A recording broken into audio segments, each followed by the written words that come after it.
It was my birthday banquet, an event my mother, Eleanor Sterling, had been planning for 6 months.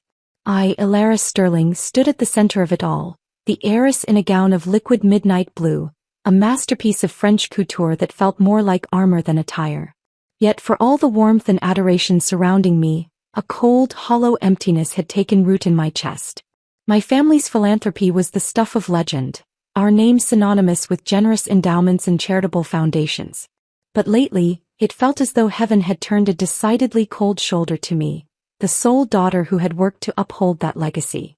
The disaster I felt brewing, I would soon realize, was not a twist of fate but a calamity of my own making, and it was about to make its grand entrance. The first sign was a subtle shift in the room's atmosphere. The gentle hum of conversation, the clinking of champagne flutes, the soft strains of the string quartet, it all dipped for a fraction of a second, replaced by a wave of curious murmurs that rippled through the crowd. Heads turned almost in unison toward the main archway. My smile, practiced and polite for the well-wishers, faltered as I followed their gaze. There they were. Sebastian Thorne, my fiancé of 3 years, cut a devastatingly sharp figure in a jet-black Tom Ford suit that hugged his broad shoulders and lean frame. His dark hair was perfectly styled, his jaw clean-shaven. But it was the woman on his arm who caused the air to solidify in my lungs. It was Maya. The girl from the mountain village of Oakhaven, the one whose education and welfare I had personally sponsored since she was a malnourished 12-year-old. The timid, grimy-faced child I remembered was gone, replaced by this vision in a champagne-colored cocktail dress that clung to a figure I didn't know she possessed. And around her neck, gleaming with an audacious, firelit sparkle that seemed to mock the very room, was the pink promise, a breathtaking pink diamond necklace I had won at a Sotheby's auction for a small fortune. It was my personal treasure, a piece I wore only on the most significant occasions, kept secured in a vault. Seeing it on her felt like a profound personal violation.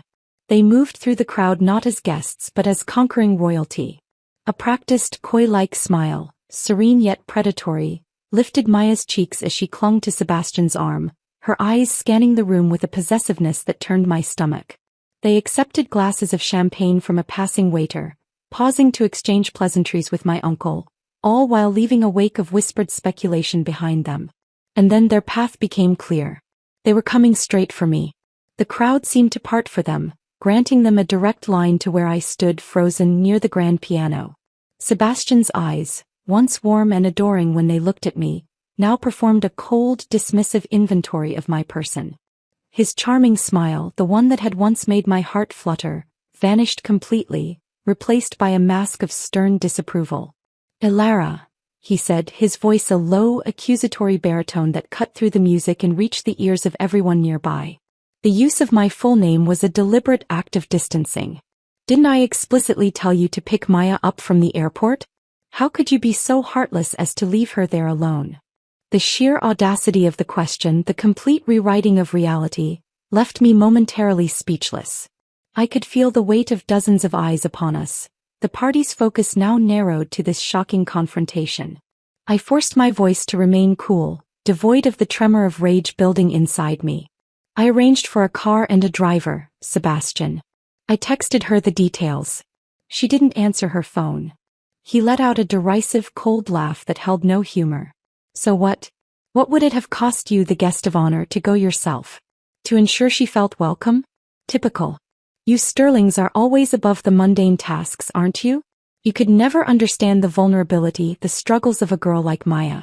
You lack the basic compassion."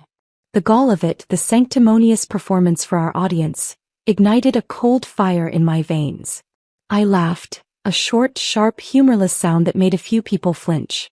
"You're absolutely right, Sebastian," I said, my voice dripping with a frosty calm I didn't feel. I raised a steady hand and pointed directly at the pink promise glittering on Maya's neck. "It is exceptionally hard for me to be like her. I wouldn't have the audacity to wear someone else's priceless jewelry as my own, and I certainly wouldn't crash another person's birthday party without a formal invitation just to draw attention and create a scene."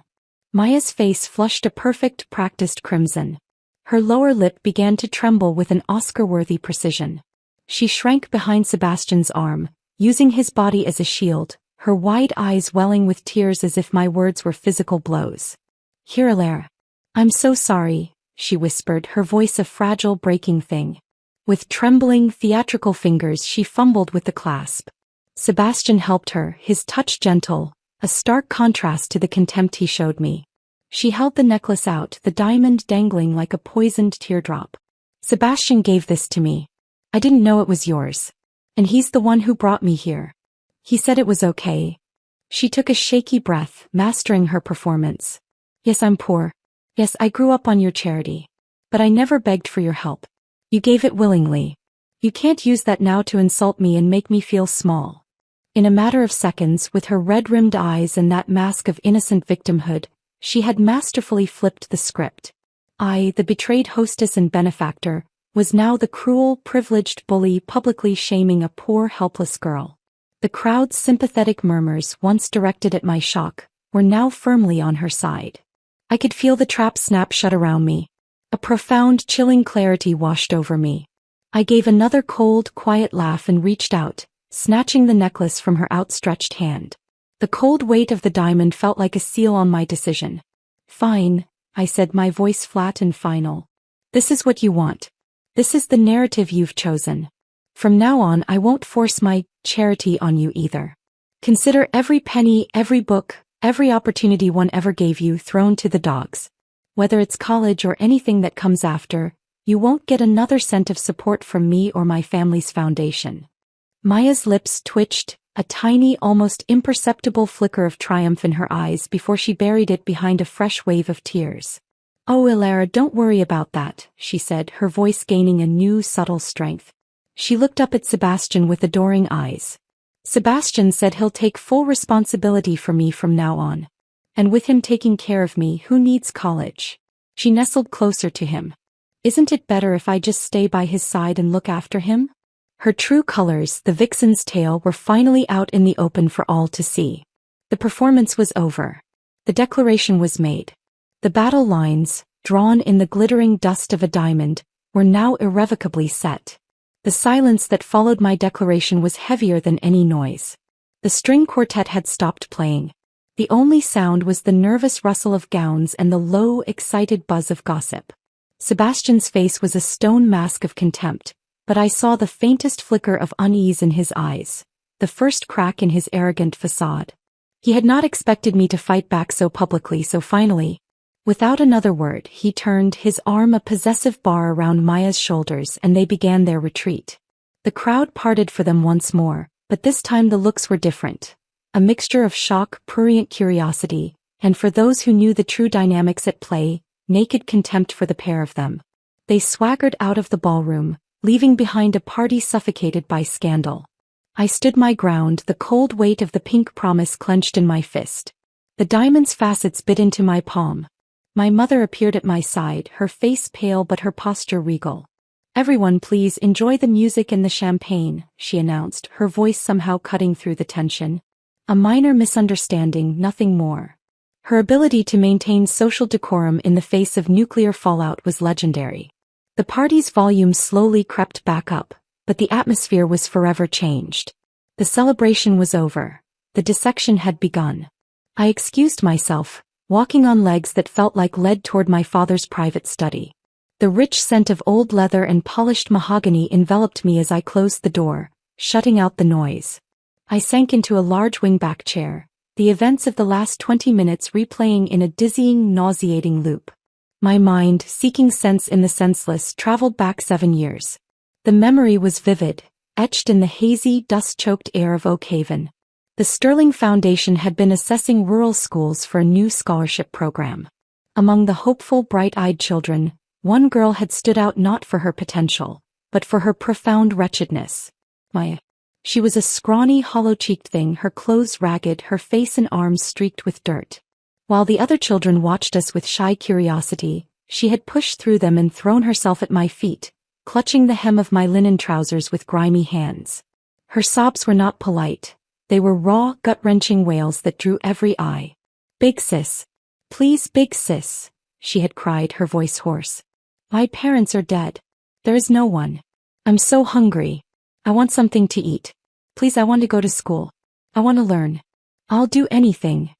That display of utter, desperate misery had been a masterstroke. It overrode all logic, all the foundation's criteria. I bypassed children with better grades, with clearer motivation, my heart utterly overruling my head. I had to save her. I chose her. I had rented her a clean, safe studio apartment in the city, enrolled her in a good private school, provided a more than generous monthly allowance for food, clothes, and books, and hired a stern but kind guardian to ensure her well-being until she graduated high school. I attended her parent-teacher conferences when her guardian couldn't. I bought her her first laptop. I celebrated her mediocre grades, blaming her rocky start for her perpetual position at the bottom of the class. When she finished her college entrance exams, I had been genuinely happy for her. I'd invited her to spend the summer in the city before university started, planning museum trips, concerts, a vacation to the coast, a world of experiences she'd never had. She'd arrived and then, nothing. I'd seen her twice in a month, both times she was evasive, constantly checking her phone. Whispers had started to reach me, first from my secretary, then from friends. Tales of a young girl new to the city, being seen increasingly often with Sebastian Thorne. At dinners, at galleries, in his sports car. I had dismissed it. Sebastian was my charming, devoted fiancé. He was being kind to my charitable project. I was busy running a billion-dollar corporation. I trusted them both. The trust shattered the moment a plain manila envelope was left on my desk. No note. Inside were a series of time-stamped high-resolution photographs. Sebastian and Maya hand in hand, laughing as they walked through the lobby of the Grand Imperial Hotel. Another of him feeding her a strawberry by the pool. A third of him kissing her forehead as he held a shopping bag from a designer boutique I knew was far beyond the allowance I gave her. The shock had been physical, a punch to the gut. I'd been gathering my evidence, biding my time, deciding how to confront them with maximum impact and minimum public fallout. I'd wanted to be strategic, to protect my family's name and my company's stability. They had simply decided to ambush me first, to control the narrative on my birthday in my own home. The sheer arrogance of it took my breath away. Now in the study the pieces clicked into a horrifying mosaic.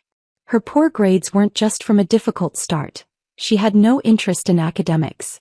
Her tears in Oakhaven weren't just desperation. They were a calculated performance to secure a ticket out. And I, Elara Sterling, celebrated for my business acumen, had been her perfect, gullible mark. Sebastian's part in this was even more vile. He had stood there in the ballroom and had the audacity to accuse me of lacking compassion. He, who had been nothing before my family's investment, pulled his own family's company from the brink of oblivion. He had been the desperate one once, sobbing on the phone to me, claiming he was no longer good enough for me, that he wanted to build a home with me. My emotions had overruled my reason then too. I'd risked my own standing to save him. I had taken a piece of worthless scrap metal and polished it into a lump of gold. And now, with wealth and reputation in his hands, the tears in his eyes had turned to grease. Looking at it now, those two ungrateful souls were a perfect match. My soft heart had raised two parasites. Now it was time for the excision. And it would be complete, and it would be merciless. The door to the study opened and my father, Alistair Sterling, stepped in. He adjusted his glasses, his face not angry but etched with an immense, weary relief. "Elara," he said, his voice quiet. "You've finally come to your senses." My father's words, "You've finally come to your senses," hung in the air of the study, a balm and an indictment simultaneously. The relief on his face was profound, but it underscored the years of willful blindness on my part. "I'm sorry, Dad," I said, the words feeling inadequate. "I should have seen it sooner." He waved a dismissive hand, settling into the chair behind his massive oak desk. Even with our family's generations of friendship, I could tell from the start that Sebastian wasn't reliable. There was an entitlement to him, a resentment masked as charm. "But you," he sighed. "You defended him like your life depended on it." The door opened again and my mother, Eleanor, entered. Her composure from the ballroom had fractured. Her eyes were red-rimmed but from a fierce, happy anger. "You upset your grandparents so many times for him. We all tried to tell you. Your grandfather nearly disinherited you over that last investment you pushed through for the Thorns. You just wouldn't listen." She came over and cupped my face, her hands cool. "Promise me, Elara. Promise me you'll keep your eyes wide open from now on." "I promise," I vowed, the weight of my own foolishness making the words heavy. Dad, Mom, from now on my focus is entirely on the company. I won't let them cause us any more trouble. My mind drifted back past the recent betrayal to the roots of it all. Sebastian Thorne and I were the picture of childhood sweethearts. We'd grown up in the same circles, attended the same cotillions. He had been gentle, attentive, his kindness feeling like a safe harbor in the often cutthroat world of legacy wealth. But as we transitioned from teenagers to adults, I began to see the cracks. His affection felt performative, a tool to ensure his place by my side to curry favor with my family. The Thornes were old money but fading money, their fortunes dwindling due to a series of poor investments and his father's complacency. The true test came just after I graduated from Stanford. I was fighting for my place at Sterling Enterprises, a company where my older cousin, Cassius, was the golden boy, the grandson my grandfather secretly favored despite my superior results. The corporate ladder was slick with nepotism and quiet sabotage. For 2 years I worked sleepless nights, grinding on a project that was make or break for my credibility. When I finally secured the Ethereum deal, a contract that brought in 9 figures of new business, I had earned my place. The board's approval was hard-won. It was in that moment of exhausted triumph that Sebastian called me. His voice was broken, slurred with drink and despair. "Alara, it's all gone. Dad made another bad call. The creditors are at the door. I'll have nothing left. I'm not good enough for you anymore. Do you know how much I want to build a home with you? A real life." My emotions, frayed from the fight and high from the victory, overpowered all reason. I saw not the opportunistic man he was becoming, but the boy I'd loved. Risking my newly won position, I went to my father and the board. I argued, I pleaded, I used every ounce of my credibility to push through a massive capital injection into Thorne Industries. I didn't stop there. I pulled strings, called in favors, and connected them with clients from my own roster. I took their piece of worthless scrap, a company on life support, and personally polished it into a lump of gold. I handed Sebastian his dignity and his fortune back on a silver platter. Now, standing in the wreckage of my birthday, I saw the truth. His tears had been a tool, his love a transaction. With wealth and reputation firmly back in his hands, his gratitude had curdled into entitlement and then into contempt. He and Maya were a perfect match. Both saw me not as a person but as a resource to be exploited. My soft heart had nurtured 2 vipers. Now it was time for a merciless excision. The following day I went to the office. The news had already spread through the corporate halls. The atmosphere was electric, but beneath the professional calm, I sensed a wave of celebration. As I walked to my corner office, I saw my employees not quite meeting my eye, but the whispers were not of pity. They were of grim satisfaction. My head of security, a stoic man named Evans, was waiting for me. "Miss Sterling," he said in a low voice. "A package was delivered for you. Personal and confidential." He placed a small box on my desk. Inside, nestled on black velvet, was a USB drive. I plugged it in. It was security footage. Time-stamped from the night of my party, taken from a camera overlooking the Manor's driveway. It showed Sebastian's black Ferrari pulling up not at the appointed time of the party, but a full 2 hours earlier. It showed him and Maya emerging from the car, laughing. It showed him reach into his pocket and pull out a small velvet box. He opened it. The pink promise glittered under the portico lights. He draped it around Maya's neck, fastened it, and kissed her cheek. They stood there for a moment, admiring it, before getting back into the car and driving away, only to return at the fashionably late time of the party's height. They had planned it. Every second. The late entrance, the necklace, the public confrontation. It was a meticulously orchestrated humiliation designed to paint me as the villain and them as the wronged lovers. The cold fire in my veins turned to glacial ice. My secretary Anna buzzed me. "Miss Sterling, your Mr. and Mrs. Thorne are here. They insist on seeing you." I took a deep breath. The first move in their game. Send them in. The Thornes entered my office like a pair of mournful ghosts. Charles Thorne's face was ashen, his usual bluster gone. Lydia Thorne's eyes were red and pleading. "Alara, my dear girl," Charles began, his voice trembling. "Our families have been close for generations. We can't just cut ties like this. It's that useless fool's fault. He doesn't know what's good for him. But he's still young, impulsive. Forgive him for this one mistake. Don't be too harsh." Lydia rushed forward, her hands fluttering. It's that little fox's fault. What kind of woman goes and seduces another's fiancé? Men, they can be blinded sometimes. He only made the kind of mistake all men make. Please forgive him. I promise he'll never do it again. I looked at them, these people I had once called family. I saw not remorse but pure, unadulterated fear. Fear of losing the sterling engine that powered their resurrected wealth. They weren't apologizing for my pain. They were apologizing for their potential bankruptcy. I have everything I need, I said, my voice flat and blunt. I don't have to go digging in the trash. Their faces shifted, shock and offense warring with their fear. I softened my tone but not my resolve. I offered them a faint, cold smile. Uncle Charles, Aunt Lydia, Sebastian is an adult. He needs to take responsibility for his own actions. The time for me cleaning up his messes is over. Using a mix of firmness and icy politeness, I showed them the door. Lydia Thorne left in such a flustered huff that she nearly tripped over the doorstep. The excision had begun. With the personal confrontation over, it was time for the professional dismantling. The mood in the Sterling Enterprises headquarters was, to my surprise, openly celebratory. As I walked to a board meeting, I overheard snippets from open office doors. Finally got rid of that leech of a Thorne account. If it weren't for propping them up, our profit margins would have been 30% higher. Couldn't stand those blood-sucking parasites acting like they were doing us a favor. Good thing she came to her senses. Honestly, that useless freeloader. When they saw me, the conversations instantly died, replaced by respectful nods. They thought I couldn't hear them, but their sentiment was a surge of support I hadn't anticipated. My head of legal, a brilliant and ruthless woman named Ms. Chin, was waiting for me in the conference room. Terminating the majority of the Thorne contracts is straightforward, Alara, she said, spreading documents across the table. They were month-to-month or had clear termination clauses. However, she paused, sliding one specific contract toward me. This one is the issue. The Apex project. He signed it personally just 3 months ago. It's heavily weighted in their favor.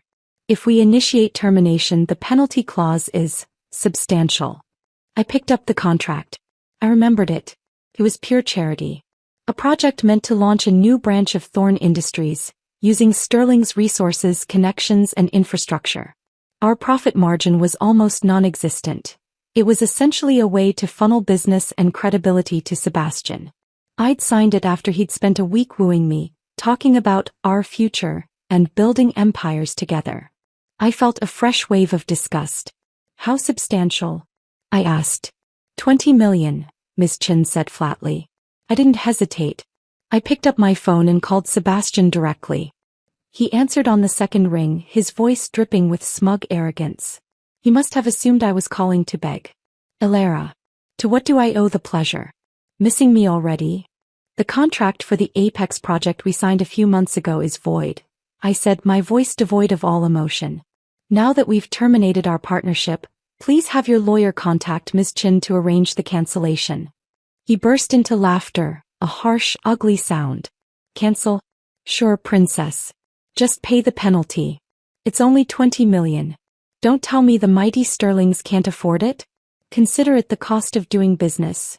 Or should I say, the cost of your nasty temperament. Once again he managed to surprise me with the sheer thickness of his skin. But his arrogance was playing right into my hands. Fine, I said coolly. See you in court. I hung up. Miss Chin allowed herself a small, sharp smile. Excellent. He took the bait. He could have negotiated, but his pride won't let him. He wants that penalty. It will be his downfall. The lawsuit was filed by the end of the day. The news hit the business wires like a thunderclap. Sterling Enterprises severs all ties with Thorne Industries, followed by Thorne countersues for breach of contract. The city was buzzing. The day of the court hearing arrived. Sebastian swaggered into the courtroom, believing the contract was his unassailable shield. He wore an expensive new suit, a declaration of his unbroken confidence. He shot me a look of pure contempt. His lawyer, a competent-looking man, began by arguing the sanctity of the contract. But Miss Chin was a maestro. Her defense was a 3-part symphony of destruction.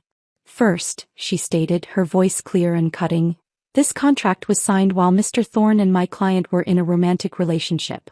The terms are so heavily skewed in Thorne's favor so detrimental to Sterling's interests, that they clearly indicate an agreement made under undue influence and personal sentiment, not sound business judgment.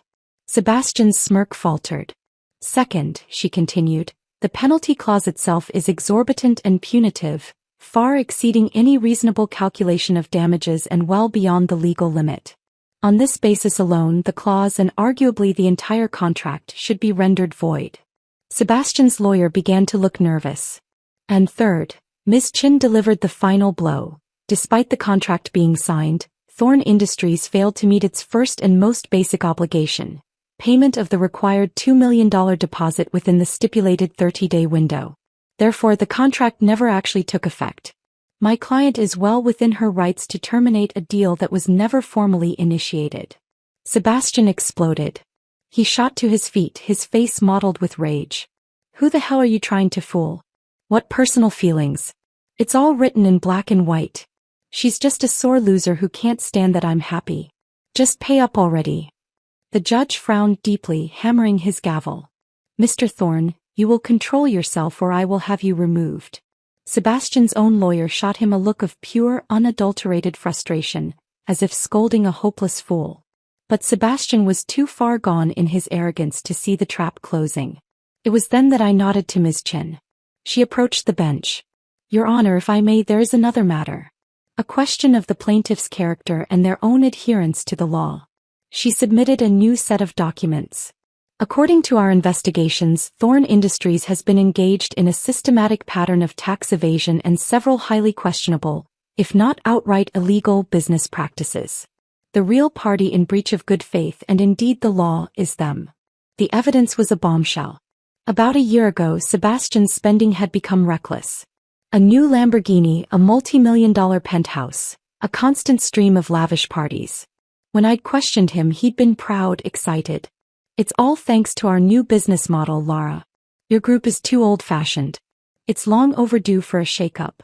I'd felt a niggle of doubt but buried it under trust. Now Ms. Chin laid it bare. Shell companies, falsified invoices, funds moved to offshore accounts.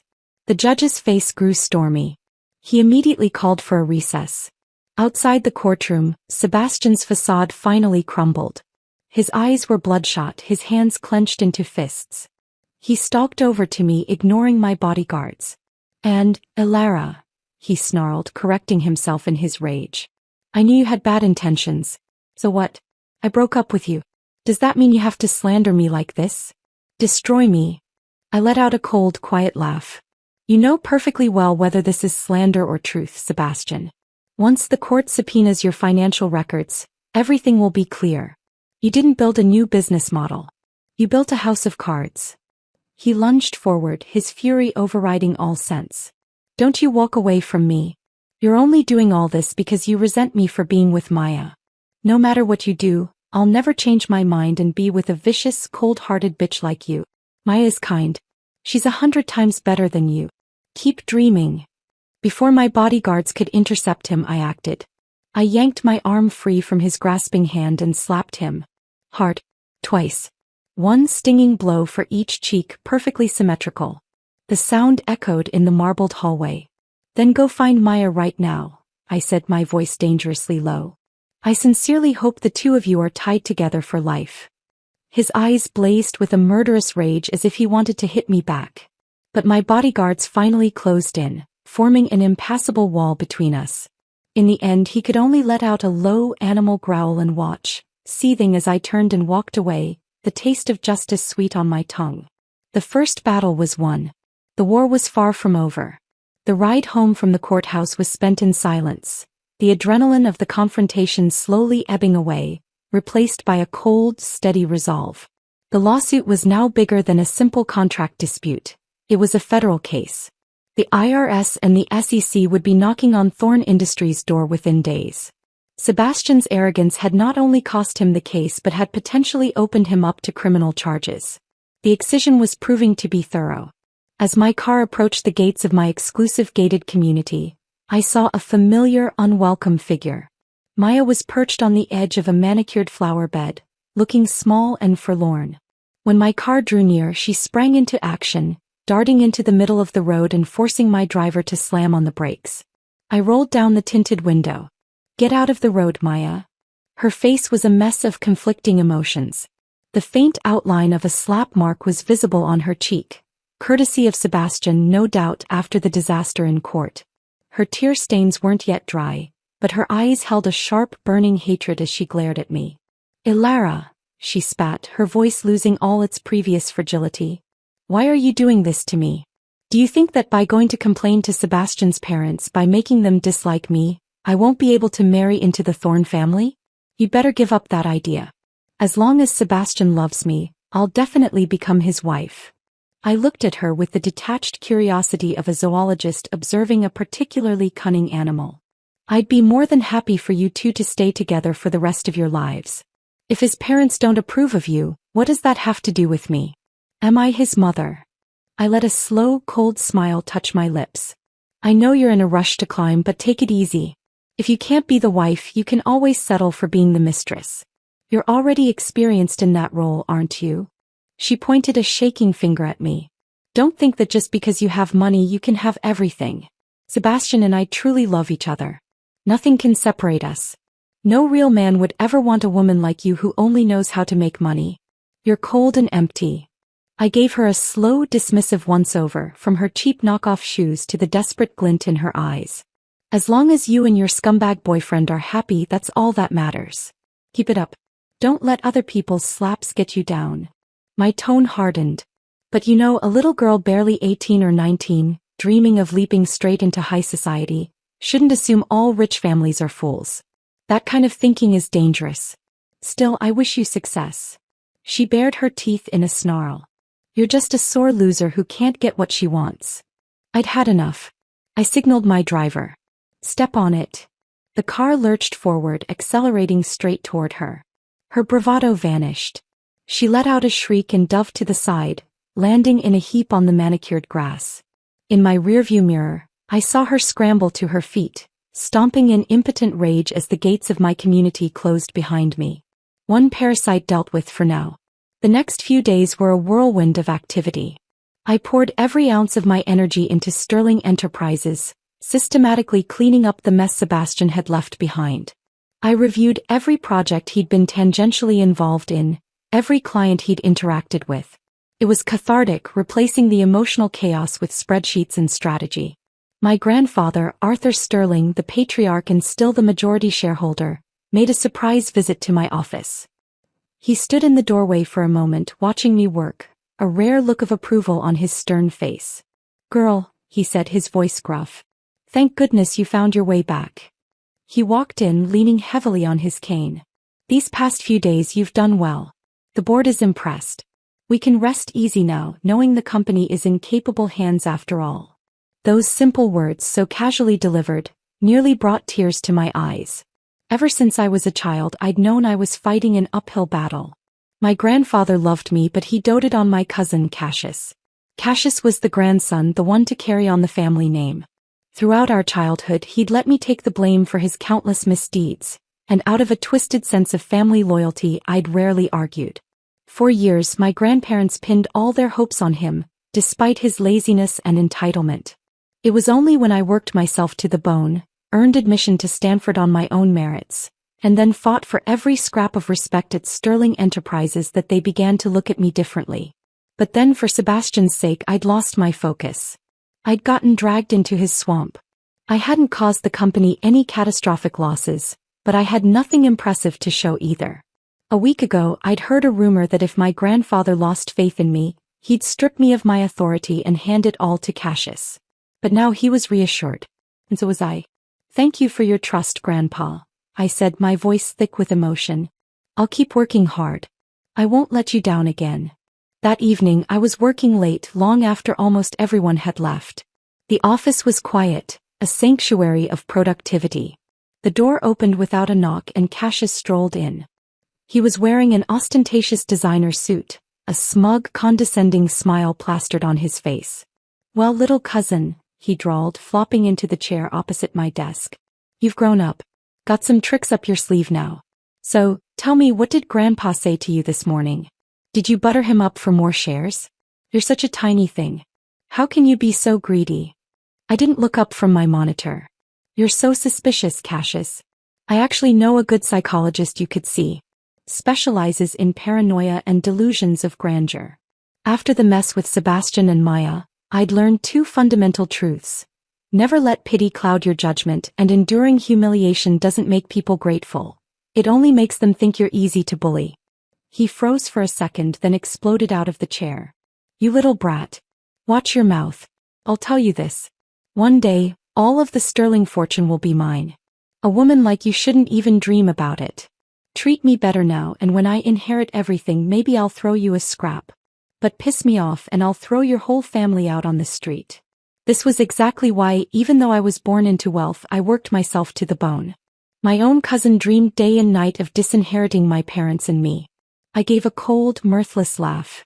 Big boss Cassius, I said, finally looking at him. You've got a dozen mistresses outside and still have this much energy to scheme? I'm impressed. He jabbed a finger so close to my face it nearly touched my nose. If you dare tattle to my wife, I'll beat you to death. I swear it. I rolled my eyes, a gesture of utter dismissal that infuriated him more than any argument. Of course I won't tattle. Not because I'm afraid of you, I said, turning back to my screen. Just because I can't be bothered. Honestly, the little spark of your threat isn't even enough to light a match. Sputtering with incoherent rage, he stormed out of my office, slamming the door so hard the glass rattled. The battle lines, it seemed, were being drawn on a new front. I had excised the external parasites. Now it was time to deal with the one festering within the family itself. The game was becoming more complex, but my resolve had never been stronger. The following weeks were a masterclass in corporate triage. With the Thorn Industries lawsuit moving into the discovery phase, a process that promised to be long and ugly for Sebastian, my focus sharpened on fortifying Sterling Enterprises. The board's initial relief at my severance from Sebastian had solidified into genuine respect as I presented a new, aggressive growth strategy, one unburdened by the dead weight of the Thorn partnership. It was during this period of intense focus that my secretary, Anna, approached me with a look of unease. Miss Sterling, a Mrs. Gable is here to see you. She doesn't have an appointment, but she was quite insistent. She said it's about a former beneficiary of the foundation. Mrs. Gable. The name rang a distant bell. After a moment, I placed her, the stern, no-nonsense woman I had hired years ago to be Maya's guardian and chaperone in the city. She had retired a year ago. Intrigued, I told Anna to send her in. The woman who entered was older, her posture still ramrod straight, but her eyes held a weariness I remembered. Miss Sterling, she said, her voice crisp. Thank you for seeing me. Mrs. Gable. It's been a while. Please sit. What can I do for you? She sat primly on the edge of the chair. It's about Maya. I've seen the news. The situation with Mr. Thorn. She clasped her hands tightly in her lap. I feel I may have failed in my duties to you. There were things I reported, but perhaps I wasn't forceful enough. And there were things I only pieced together after I left. I leaned forward, my interest fully captured. What things? She took a deep breath. From the beginning, Maya's mind was never on her studies. Her reports cards were dismal, not for lack of intelligence but for lack of effort. She was preoccupied. At first, she tried to ingratiate herself with the wealthy children at her school, but they largely shunned her. She was an outsider, and they could sense her desperation. This aligned with what I knew. Go on. The summer before her junior year, Mrs. Gable continued, her lips thinning with distaste, she came to the city to handle some paperwork. She stayed at your family's guest house for a week while you were in Tokyo closing the Ethereum deal. During that time she encountered your cousin, Mr. Cassius Sterling. He was visiting the main house to see your grandfather. A cold knot began to form in my stomach. Yes. I caught them talking by the pool one evening, she said. The way he looked at her, and the way she simpered up at him, it was inappropriate. I reported it to your assistant at the time, but you were so busy and it was dismissed as a one-time thing. But I saw her sneak out to meet him 2 more times that week. He would pick her up in that flashy red car of his. The pieces, once scattered and disconnected, began to slam together with terrifying force. Maya's sudden disinterest in her studies, her newfound arrogance, her familiarity with a world she shouldn't have known. It hadn't started with Sebastian. It had started with Cassius. After that summer, Mrs. Gable said, her voice dropping. Her attitude changed completely. The meekness was an act. She became entitled, rude. She would boast about powerful friends who would take care of her. She told me I was just hired help, and that soon she wouldn't need me or your paltry allowance. I believe she was referring to Mr. Cassius. When she returned after her exams last month, it was worse. She was openly contemptuous. I heard her on the phone once, laughing about a pathetic has-been she was stringing along until the real prize came through. I assumed she meant Mr. Thorne was the has-been and Mr. Cassius was the prize.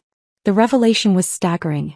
Maya had been playing a double game, or perhaps Cassius had been her initial target, and Sebastian was the consolation prize she had managed to snag when Cassius, ever the dilettante, failed to commit. My disgusting cousin, who treated women as disposable toys, had undoubtedly made promises he never intended to keep after a single night of indulgence. Disappointed and angry, Maya had then set her sights on the next best thing, my fiancé. "Why are you telling me this now, Mrs. Gable?" I asked quietly.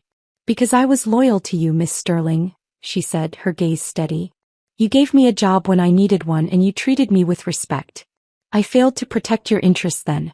I hope this information can help you now. That girl, she is dangerously ambitious and utterly without scruples. And your cousin, he is a poison." After Mrs. Gable left, I sat in the silence of my office for a long time. The plot had thickened immeasurably. This wasn't just a story of a betrayed fiancé and a greedy orphan. It was a story of a family viper, Cassius, potentially orchestrating chaos from within. Had he encouraged Maya to target Sebastian? Was this his ham-fisted attempt to destabilize me, to make me look emotionally incompetent in front of the board and our grandfather? The thought was both horrifying and entirely in character. I had paid private investigators to keep tabs on Maya after the birthday party, mostly to ensure she didn't try to sell stories to the press. Now I gave them a new directive: dig into every interaction between Maya and Cassius Sterling for the past 3 years. I needed to know the depth of this connection. The next day, a large manila envelope arrived via courier. Inside were photos and reports. Pictures of Cassius and Maya at a dimly lit jazz club, his arm around her. A receipt from a luxury hotel spa, paid for by Cassius's platinum card for 2. Most damningly, a grainy long-lens photo of them just last week, entering a known love hotel on the outskirts of the city. Cassius, even after everything that had happened, was still seeing her. The report noted that after leaving the hotel, they had argued vehemently in the parking lot. Maya had been crying, grabbing his arm. Cassius had shaken her off, gotten in his car and sped away, leaving her standing there alone. It seemed the real prize was still proving elusive. A plan began to form in my mind, cold and precise. Rather than confronting either of them directly, I would let their own toxicity destroy them. I would simply need to apply a little heat to the pressure cooker they were already trapped in. The perfect opportunity arose with the upcoming annual Sterling Foundation Gala. It was the social event of the season, a night where philanthropy and business mingled seamlessly. My grandfather would be there, as would the entire board. And, per family tradition, so would Cassius and his wife, Diana. I ensured Cassius received a personal handwritten note from me, slipped into his invitation. "Looking forward to seeing you and Diana at the gala, cousin. I've heard such interesting things lately. We should talk." It was vague enough to be innocent, but I knew it would send Cassius into a paranoia spiral. He would be on edge, watching me all night, wondering what I knew. And a nervous Cassius was a reckless Cassius. The night of the gala arrived. The event was held in the grand ballroom of the Sterling Museum, a space filled with priceless art and even more priceless people. I wore a gown of deep emerald green, a color of power and renewal. I worked the room, every inch the confident CO, exchanging pleasantries with donors and diplomats. I watched Cassius from across the room. He was visibly agitated, drinking champagne too quickly, his eyes darting around. His wife Diana stood beside him, elegant and composed, but I could see the tension in her smile. She knew her husband's nature all too well. Midway through the evening I saw my moment. I caught Cassius's eye and gave him a small, cold smile, then a barely perceptible glance toward the terrace. I then turned and walked away, knowing his paranoia would force him to follow. I stood on the deserted terrace, overlooking the city lights. A moment later the door opened and Cassius stepped out, his face flushed with drink and anxiety. "What do you want, Ilara?" he demanded, dispensing with any pretense of civility. I turned slowly. "I just wanted to check in, cousin. You've seemed distracted lately.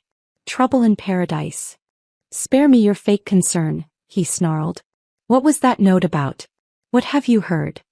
I feigned innocence. "Heard? Oh, just that you've been spending time with a certain young woman from Oakhaven. The same one who caused such a scene at my birthday. It's a small world, isn't it?" His face went pale. "You're spying on me?" "I protect my interests, Cassius. And it seems your interests have a habit of colliding with mine. First you dally with my sponsored student, then she somehow ends up on the arm of my fiancé. It's quite a coincidence, don't you think?" He took a step toward me, his voice a low, venomous hiss. "You have no proof of anything. She's a liar. A greedy little slut who latched onto me and then onto Sebastian when I got bored. She means nothing." "Does Diana know that?" I asked softly. The threat hung in the air between us. His eyes widened in panic, then narrowed in fury. "If you say a word to her, I will destroy you. I swear it. I'll tell grandfather you're lying, that you're trying to sabotage me because you're jealous." I laughed, a genuine laugh of disbelief. "Jealous of what, exactly? Your failing marriage? Your mediocre performance at the company? Your collection of gold-digging mistresses? You're a cliché, Cassius. And clichés are easily predictable." Before he could respond, the terrace door opened again. Diana stood there, her face a carefully neutral mask, but her eyes missed nothing. She had seen his agitated exit and followed. "Everything all right out here?" she asked, her voice cool. Cassius jumped, whirling around. "Diana, it's fine. Ilara was just congratulating me on the quarterly report." It was a pathetic, transparent lie. I offered Diana a warm smile. "Actually, I was just telling Cassius how lovely you look tonight, Diana. That necklace is stunning." It was a peace offering, a way to deflect. Diana's eyes met mine, and in them I saw a sharp, intelligent woman who understood the games being played. She knew her husband was a liar. She knew I was not her enemy. "Thank you, Ilara," she said, her smile not quite reaching her eyes. She looped her arm through Cassius's, her grip firm enough to be a warning. "Shall we go back inside, darling? You're neglecting our guests." She led him away, a man trapped and seething. I stayed on the terrace for a while longer, watching the city glitter. The first move had been made. Cassius was now rattled, off balance. And a rattled snake is more likely to strike recklessly. I just had to wait and be ready. The web was widening and I was no longer the fly caught in it. I was the spider, sitting patiently at its center, waiting for the vibrations that would signal my next move. The legal machinery I had set in motion against Thorn Industries ground forward with the grim, inexorable force of fate. The court recess called after Ms. Chen's revelation of tax evasion was followed by a swift and brutal investigation. The IRS, armed with the evidence my team had provided, descended on Thorn Industries like avenging angels. Sebastian's arrogance in the courtroom had been his final, fatal mistake. By refusing to settle, by demanding his penalty payment, he had invited a scrutiny his fragile, fraudulent empire could not withstand. The house of cards, built on shell companies and cooked books, collapsed in a matter of weeks. The news headlines told the story in increasingly dramatic fonts. Thorn Industries audited by IRS launches probe into Thorn business practices, stock in Thorn Industries plummets amid fraud allegations, and finally, the obituary. Thorn Industries declares bankruptcy, assets to be liquidated. I followed the news with a detached sense of satisfaction. This was not vengeance, it was justice. Sebastian had not just betrayed me. He had broken the law, cheated investors, and stolen from the public coffers. His fall was a consequence of his own actions, not my design. I had merely held up a mirror to his corruption. The social fallout was swift and absolute. The Thorns were erased from the social register. Their memberships at exclusive clubs were revoked. Their invitations dried up. The city that had once celebrated Sebastian Thorn as a charming, resurgent heir now spoke his name with a mixture of pity and contempt. My investigators provided regular updates on their physical downfall. They were evicted from their mansion, the one my investment had helped them keep. Photographs in the tabloids showed Charles, Lydia, and Sebastian hauling suitcases into a rundown apartment building in a neighborhood they would have once crossed the street to avoid. Sebastian, his pride utterly shattered, was forced to take a menial job. The pictures of him, dressed in grubby work clothes, hauling bricks on a construction site, were a stark contrast to the man in the Tom Ford suit who had swaggered into my birthday. I felt a flicker of something, not pity but a profound sense of waste. This was the man for whom I had risked my career, my standing with my family. This was the future I had almost chosen. Meanwhile, Maya had completely vanished from the Thorn orbit. The investigators reported that she had gone to the construction site once, likely when her funds ran out. The report was almost comically tragic. Sebastian's eyes had apparently lit up when he saw her, a pathetic hope rekindling. Maya, I knew you weren't the kind to despise the poor. We'll make a comeback. But Maya's face had twisted in disgust. She'd extended her hand not for a hug but for payment. You made me refuse Alara's support. Now I can't afford college. Give me money.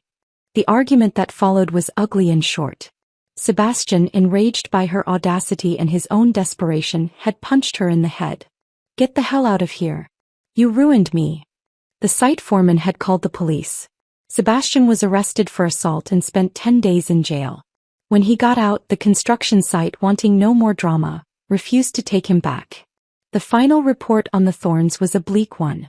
With no income and mountainous debt, Sebastian became a sullen, depressed presence in the tiny apartment.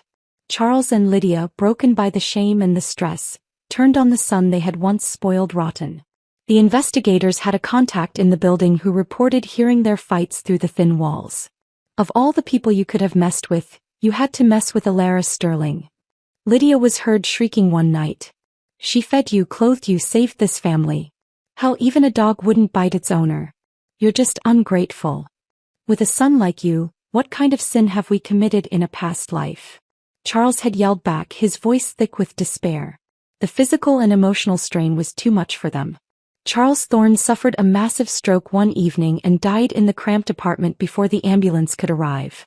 2 weeks later, Lydia, consumed by grief and hopelessness, simply didn't wake up one morning. The coroner ruled it heart failure, but everyone knew it was a broken heart. Sebastian was now utterly alone, orphaned and bankrupt, his name a byword for failure and fraud. The investigators' last report was a single, stark sentence. Subject was seen begging near the financial district. Appears disheveled and unwell. A month later, a brief news item appeared on an inside page of the paper. Man falls to his death from parking garage. Police identify deceased as Sebastian Thorne, 29, recently of the failed Thorne Industries. Foul play is not suspected. I read the item once, then folded the paper and set it aside. I felt a quiet emptiness, a chapter definitively and tragically closed. Heaven is fair. Those unfit to be human don't deserve to live. I did not mourn him. I mourned the time I had wasted on him. With the Thorns gone, the external threat was neutralized. But the internal threat, my cousin Cassius, remained. And his connection to Maya was a loose thread that threatened to unravel everything. My investigators had lost track of her after the incident at the construction site. She had disappeared, and I had a sinking feeling I knew exactly where she had gone to ground. The viper in my garden was about to be reunited with his favorite plaything, and I needed to be ready for the chaos that would inevitably follow. The fall of one house was complete. The siege of another was about to begin. With the Thorn saga concluded, the full weight of my attention turned inward, to the poison within my own family, Cassius. His behavior at the gala had confirmed his guilt and his nervousness. The problem with Cassius was that he was all impulse and no strategy. He craved the power and prestige of running Sterling Enterprises but was utterly unwilling to do the work required. His plan, if it could even be called that, seemed to be to discredit me through chaos and hope our grandfather's outdated favoritism would hand him the keys to the kingdom. My investigators, now focused exclusively on him and Maya, provided a steady stream of depressing reports. Cassius was spiraling. His drinking was heavier, his absences from work more frequent, his affairs more reckless. He was like a child throwing a tantrum hoping someone would notice. And then they found her. Maya had indeed resurfaced, and she had gone straight to Cassius. Desperate, homeless, and with no other options, she had played her final card. The investigators provided photos of her waiting outside his favorite private club, of him shoving her into a taxi, of them arguing outside a cheap motel. She was no longer the bright-eyed girl from the village or the cunning vixen from my birthday. She looked hardened, desperate, and angry. The report that made my blood run cold arrived on a Tuesday morning. Time-stamped photos from the previous evening showed Cassius and Maya entering the obstetrics wing of a city hospital. Cassius emerged first, his face a thundercloud of anger and panic. Maya followed later, looking pale and shaken, but with a faint, grim smile of triumph on her face. I didn't need the investigator's follow-up call. I knew.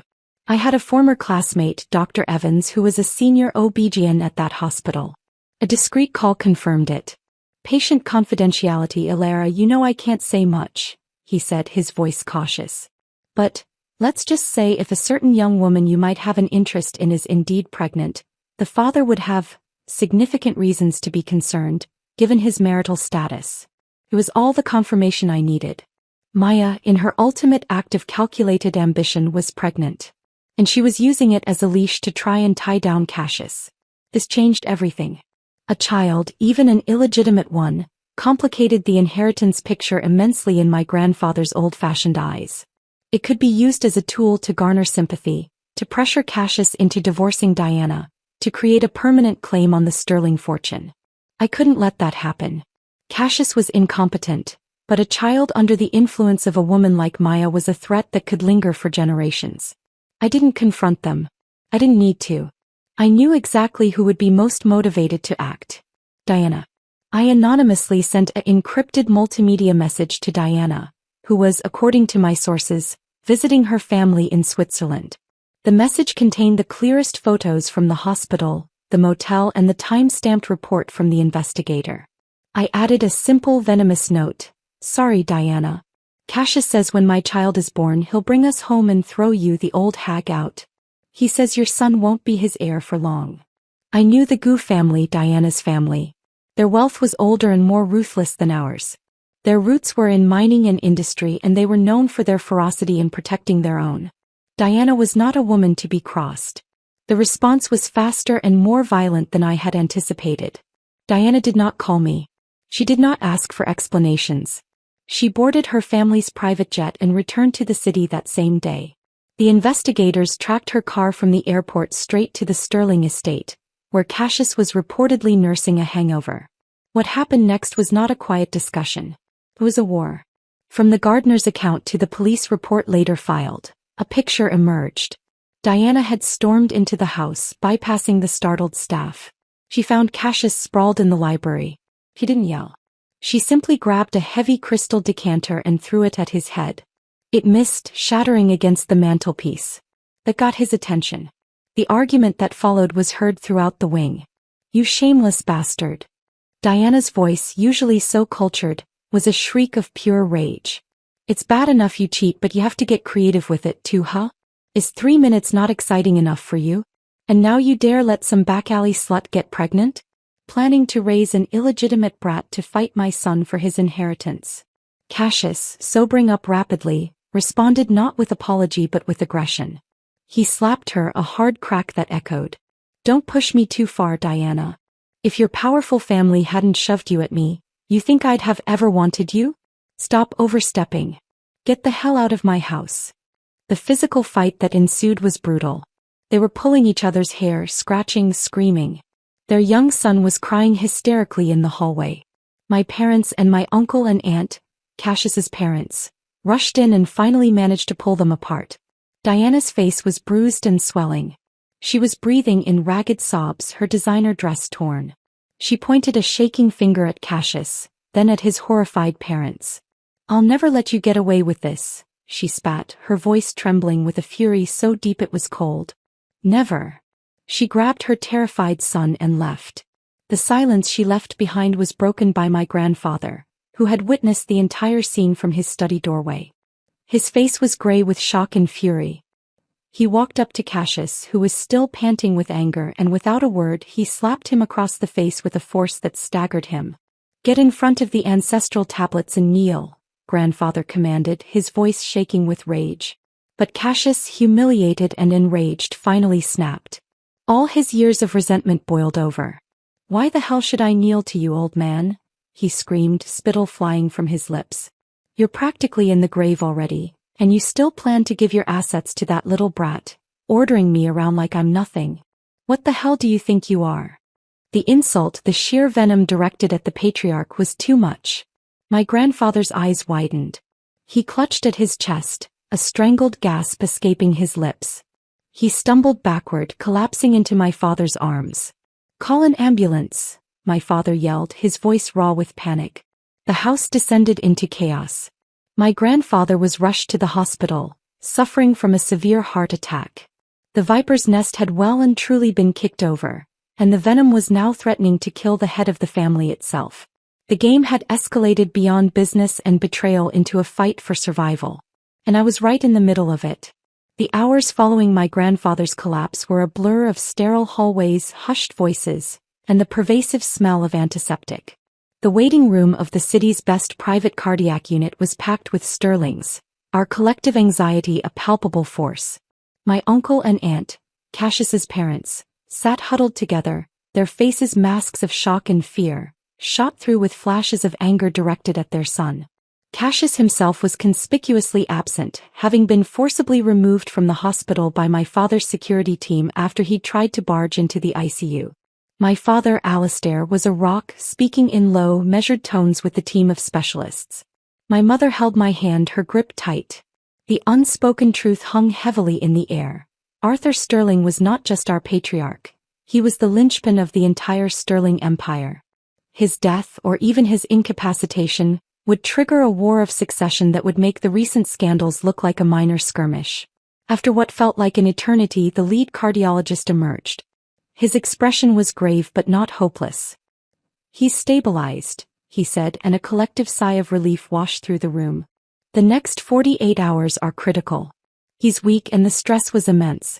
He needs absolute quiet. No visitors. No business. Nothing." The reprieve was temporary.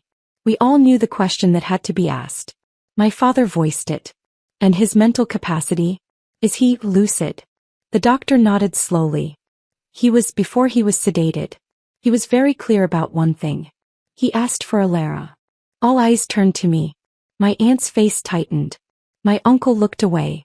I felt a jolt of surprise, followed by a heavy weight of responsibility. I followed the doctor down the hall, my heart pounding. My grandfather looked small in the hospital bed, swallowed by wires and monitors. His skin was pale, his breathing shallow. But his eyes, when they fluttered open, were sharp and clear. They focused on me with an intensity that belied his frail body. "Girl," he rasped, his voice a dry whisper. I moved closer, taking his cold, papery hand in mine. "I'm here, Grandpa. I finally see things clearly," he said, each word an effort. "Your cousin is useless. A spoiled, destructive fool." He took a ragged breath. "The company, the future, it can't be his. From now on, Sterling Enterprises is yours." Tears I didn't know I was holding back welled in my eyes. This was it. The validation I had fought for my entire life, offered not in a boardroom, but in a sterile hospital room, with the beep of a heart monitor as our witness. "I need to make it official," he whispered. "Get Lawson. Now." Mr. Lawson was the family's lawyer, a man so discreet he was practically a ghost. He arrived within the hour, a leather-bound portfolio under his arm. He was ushered into the room and I waited outside, my mind reeling. This was happening too fast. Cassius would never accept this. As if summoned by the thought, I heard raised voices from down the hall. Cassius had returned and he was trying to bully his way past the nurses and security. "I have a right to see my grandfather," he was shouting, his voice slurred with drink. "She's in there poisoning him against me. That little bitch is stealing my inheritance." The commotion grew louder. He was getting physical, shoving a nurse. My father and uncle intervened, leading to a scuffle right there in the hallway. Cassius was wild, irrational. "It's all her fault," he screamed, pointing at me as security finally dragged him away. "She tattled to Diana. Otherwise, I wouldn't be divorced and the family wouldn't have lost so much face. Grandpa, if you're going to make a will, you have to think carefully. I'm your blood grandson. Only I can carry on the Sterling line." His words, echoing through the hospital corridor, were the final nail in his coffin. They were not the words of a concerned grandson, but of a greedy, desperate vulture circling a dying man. Mr. Lawson emerged from the room, his face impassive. He gave me a slight, almost imperceptible nod. It was done. My grandfather survived the critical period. His recovery would be long, but his mind was made up. The shares were transferred, the control of the company formally passed to me. The news was released in a dry corporate press release that sent shockwaves through the business world. Elara Sterling was now the unequivocal head of Sterling Enterprises. Cassius was predictably apoplectic. He stormed into my office at headquarters the day the news broke, his face purple with rage. "You viper," he snarled, ignoring my assistant's protests. "You poisoned him. You turned him against his own flesh and blood. Get down from there. That chair is mine." I didn't flinch. I simply pressed a button on my desk. 2 large security guards entered. "Since you're my cousin," I said, my voice cold and calm, "I'll give you 2 choices. 1, you can take the project managing our new subsidiary in rural Zambia. It's a 5-year contract. Or 2, you can leave now and find your own way to make a living. The family allowance is terminated, effective immediately." He lunged at me then, a wordless roar of fury. The security guards were faster. They subdued him efficiently, and after a brief, undignified struggle, they dragged him, cursing and spitting, from my office. I heard the sound of a few solid thumps and a final pained grunt from the elevator lobby. They were encouraged to be thorough. Later that day, a tersely worded email arrived from his lawyer. Cassius, bruised in body and ego, had chosen Zambia. He would be on a flight within the week. The internal threat had been neutralized for now. He was exiled out of the way. The company was finally, truly mine. But the fallout from his actions continued to ripple outward. The investigators' report on Maya was bleak. After being discharged from the hospital, she had indeed tried to use her pregnancy to cling to Cassius. When he was unresponsive, lost in his own crisis, she had grown desperate. She'd shown up at the Sterling estate, demanding to see him, demanding support. She never got past the gates.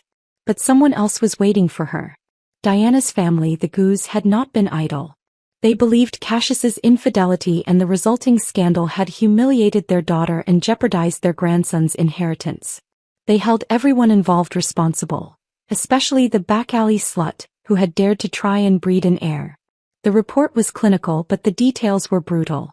Maya had been found in a back alley, not far from the cheap hostel she was staying in. She had been severely beaten. The attack had been focused, professional. She had lost the baby. The injuries were extensive, internal and external. The police report listed it as a mugging gone wrong. Everyone knew better. She was too terrified to say a word to the authorities. I felt a hollow pang that wasn't quite pity. It was a grim acknowledgement of cause and effect. She had played with fire, with truly dangerous people, and she had been catastrophically burned. Her dream of leaping into high society had ended in a pool of blood on a dirty street. She would carry the physical and emotional scars for the rest of her life. The news of her fate was the final piece of the puzzle. The external and internal threats were gone. Sebastian was dead, his family ruined. Cassius was exiled to Africa. Maya was broken, her ambitions literally beaten out of her. The path ahead was finally clear. I stood at the window of my corner office, looking down at the city my family had helped build. The view was different now. It wasn't just a panorama of buildings and power. It was my responsibility. My kingdom. Forged in betrayal, hardened by conflict, and won through ruthless calculation. The game was over. I had not just survived, I had conquered. But as I turned to face the mountain of work on my desk, the cleanup, the new strategies, the future of a global empire, I knew one thing for certain. The woman who had sponsored a poor girl from a mountain village was gone. The woman who had loved a feckless man was gone. In their place was Elara Sterling, and she would never be fooled again. The first few months of my unchallenged leadership were a period of intense, almost frenetic activity. It was less about celebration and more about consolidation. I was Surgeon General of Sterling Enterprises, and my first task was to excise every last remnant of the rot that had festered under the surface. I reviewed every project Cassius had ever touched, often finding corners cut, funds misallocated, and deals secured through favor trading rather than merit. I cleansed his loyalists from their positions, offering generous severance packages contingent on signed non-disclosures. It was a costly purge, but necessary to restore the company's integrity and my absolute authority. The board, once skeptical of a young woman led astray by her heart, now watched me with a new respect, tinged with a healthy amount of fear. I was no longer Alara, the granddaughter. I was Miss Sterling, the CEO. My decisions were swift, my logic impeccable, my expectations sky-high. The stock price, after an initial dip due to the scandal, began a steady, confident climb. Performance, not patronage, was now the only currency that mattered. My grandfather, from his convalescence home, offered quiet, steady support. Our conversations were no longer about personal matters but about market trends and corporate strategy. I had earned my place not as his granddaughter but as his successor. One evening about 6 months after the takeover, I was working late. The office was silent, a cathedral of industry. Anna, my secretary, had left hours ago.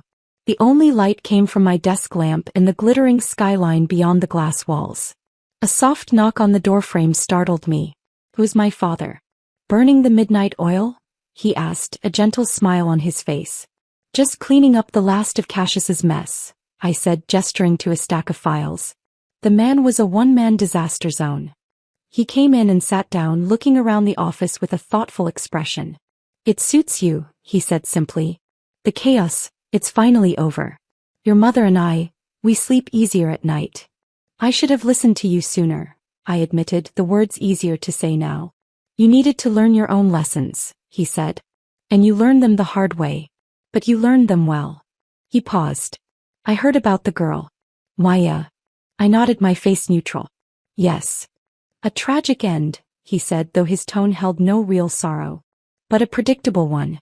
You can't play with snakes without expecting to get bitten." "She made her choices," I said, my voice flat. "As did Sebastian. As did Cassius. And you made yours," my father replied. "You chose to be ruthless. You chose to survive.